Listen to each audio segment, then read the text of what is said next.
రేవంత్ రెడ్డి వచ్చినప్పటి నుంచి కొద్దిగా మంచిగానే ఉంటుంది కానీ కాకపోతే ఇవి 2000 రుణాలు ఏదో చెప్పారు కదా అది కూడా ఇవ్వట్లేదు. ఇండ్ల కోసము ఇస్తా అన్నారు, డబుల్ బెడ్రూమ్ అని, అది ఇవ్వట్లేదు. ఎందుకంటే కొద్ది ఇబ్బంది అవుతుంది. ఇప్పుడు ఏంటంటే బస్సులు వాళ్ళంటే లేడీస్ కి ఇచ్చేసారు, అది బాగానే ఉంది. పింఛన్ ఇస్తా అన్నారు 4000.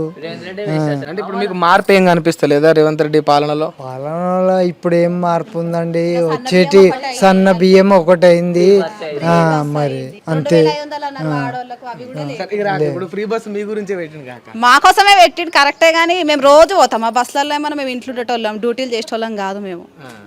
అట్లా 2500 అవి కూడా లేనే లేదు. ఇండ్లు అన్నారు, ఇండ్లు కూడా ఏం లేనే లేదు. ఇంకెప్పుడు వస్తాయి ఇండ్లు?